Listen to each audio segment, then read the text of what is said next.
મારું નામ અરવિંદભાઈ ડાયાભાઈ સોલંકી। હું તક્ષશિલા વિદ્યાલયમાં પ્રિન્સિપાલ તરીકે ફરજ બજાવું છું। આવતીકાલે અમારી શાળામાં એટલે કે 4 ફેબ્રુઆરીના રોજ એક સરસ મજાનો વિજ્ઞાનને લગતો જે પ્રોજેક્ટ છે તે પ્રોજેક્ટ રાખવામાં આવ્યો છે। આ પ્રોજેક્ટ છે તે વિજ્ઞાન ગુર્જરી અને ઇસરો તેમજ ચિંદર યુનિવર્સિટી અને જેડાવ દ્વારા કરવામાં આવશે। આ પ્રોજેક્ટની અંદર મુખ્ય 3 બસો આવશે। આ 3 બસોની અંદર વિજ્ઞાનને લગતા જે સાધનો છે તેમજ વિજ્ઞાનને લગતા જે શૈક્ષણિક રમકડાઓ છે તેનું પ્રદર્શન મૂકવામાં આવશે।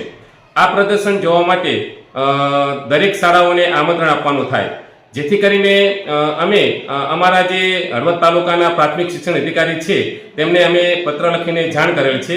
તેઓએ હળવદ તાલુકાની દરેક શાળાઓને પણ આ પત્ર લખીને જાણ કરેલ છે, પણ આ જે ઇસરો, ચિલ્ડ્રન યુનિવર્સિટી, જેડા એમના કહેવા મુજબ ફક્ત 12 શાળાઓને આપણે પ્રવેશ આપી શકીશું। એટલે વહેલી તકે જેટલી શાળાઓ અમને રજીસ્ટ્રેશન કરાવેલ છે, આમ જોવા જઈએ તો 12 શાળાઓએ અમારી પાસે રજીસ્ટ્રેશન કરાવેલ છે અને આ 12 શાળાઓને કયા સમયે કેટલા વાગે આવવાનું એનું પણ અમે એ લોકોને કહી દીધું છે।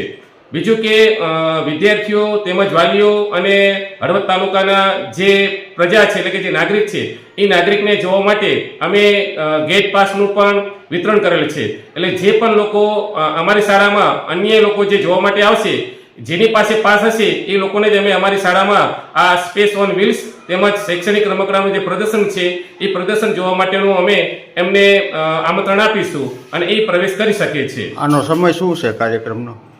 અમારી શાળાની અંદર આજે સ્પેસ ઓન વ્હીલ્સ તેમજ શૈક્ષણિક રમકડાની જે બસો આવવાની છે તેનો સમય સવારે 9 થી અને સાંજના 5 વાગ્યા સુધીનો રાખેલ છે।